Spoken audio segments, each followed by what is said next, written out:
What's up, everybody? This is Colin from Holistic Heritage Homestead. I hope you're all well. We've been talking a lot about bugging in and bugging out. Right now, we've been focused on bugging out in this part of the series, and a big part of bugging out is your bug out bags. What should you have in your bug out bags? What's essential? What's a priority? What do you really need? Check out the previous videos to give you that information. We discuss everything from the basics to some of the more advanced stuff and things you really need. And there's a couple of things I want to discuss in this video that are not talked about enough. In the preparedness community, a lot of times people they think they have the fun stuff, the cool stuff, right? But if you have oversight when it comes to what really might matter in a real survival scenario, that's not good. You have to make sure you think about what's realistic, right? Fun stuff, cool stuff, that's great, but have these two things with you for sure, no matter the scenario. Again, whether it's a 20-minute you leave, you come back home, 3 hours you come back home, days, weeks, months, I don't care. These two things you need to have with you. Number one, information. When I say information, I mean documentation. You should be able to prove you are who you say you are. Examples of this stuff might be license, driver's license, non-driver's photo ID, whatever they have, identification, right? Passport, maybe. Social security card, maybe. Maybe for a short-term bug out, you might not want to have the actual stuff with you. You might not need it. But for long-term, you might have to have that with you. So have your wallet with your basic stuff. And that other stuff, photocopies, something you could upload to the computer, right? Copies of this stuff to bring with you. Very, very important. You never know when that might be required to move around, to do certain things, right? Where that might be something that they ask for, right? So always have that stuff with you. And that includes anything that could be important. Anything you think that might be important, and always depends on your scenario and for how long you think you'll be gone, folks. Again, are you staying local? Are you staying inside your state? Are you going beyond your state? Beyond leaving the country? This all changes things, but this stuff you need to have on hand, folks, please. Number two is money. Now, I can go a lot of ways with this, folks, but money, you're gonna need money on hand. Here's what I recommend from many, many, many years of research on these topics, okay, is cash, actual cash. Gold and or silver, if you're leaving a little bit longer, maybe. Bullion. Silver is better in short. Silver is better for smaller transactions if needed, maybe if it comes down to weeks or months or longer. Okay. Gold is for transporting massive amounts of wealth because gold is more valuable naturally. So that's its own video for sure. Gold and silver and stuff like that, but hard cash for sure. Gold and silver, consider some of that depending upon if you're going in your vehicle. You don't want to be carrying extra weight, right? How long are you gone? So many details, folks. Now, you need something of value because if let's say a cashless society, there might be a period of time where cash is still accepted.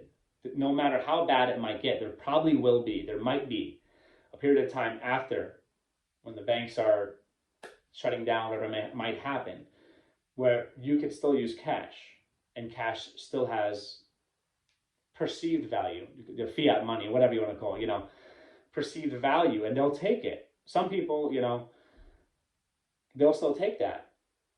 Vending machines.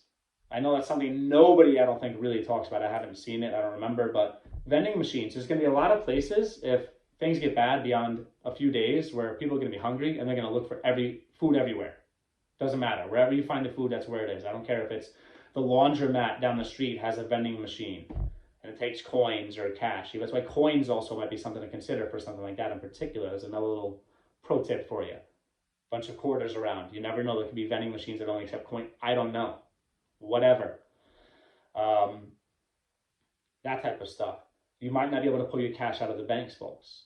There might be a run on the banks or whatever. There might be so much demand, there's not enough. Look up our banking system and how it works, the fractional reserve and Federal Reserve System and how it all works. They don't have a lot of cash on hand, folks. So if everybody wants the cash at the same time, there's not enough to give out. So that's it, all right? Then you're dry, you have no cash. I recommend minimum first goal is $100 cash. Gold and silver, whatever, depending on your scenario, maybe, but cash. 500 is definitely better, 1,000 or more. Again, are you leaving the state? How long are you leaving for? As much cash as possible. Cash will pay tolls. There might be a complete electric can be down, this, that, whatever. They might still be accepting tolls, right? Paying people for items you might need, right? You might have to purchase things, right? You might need it to calm people down, make some people happy. You never know. You never know, folks. Cash is always a good thing to have. And gold and silver in a longer term scenario is much better for certain reasons, okay? But have some cash on you, folks. You never know what's going to happen. And there might still be, the ATM might be down, the credit card machines might be down, but you can still make things happen. That means you go to the local corner store, last resort, last minute, and you're still able to get something, but they're accepting cash only at that time. Maybe you're on the way out of your, on your bug out journey, and you're even close to your bug out location or your contingencies or whatever, and all you needed was a little more food, just a little more just to get you there, right? You're going to want to be able to get those calories back, purchase whatever supplies you can on the go. And I recommend, very, very important, is small bills. In a cashless society, or a society that's still accepting cash for a short amount of time, small bills, because it's easy to make change, right? And they might not have change. So that's something to consider. Small bill is much easier, just like for the same reason silver is arguably better than gold in many survival scenarios, because it's a smaller denomination. It has less value, so it's easier to use. Now,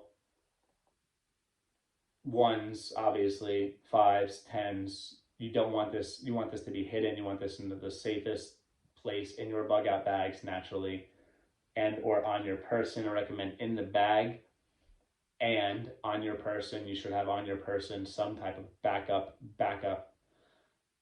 form of cash, right?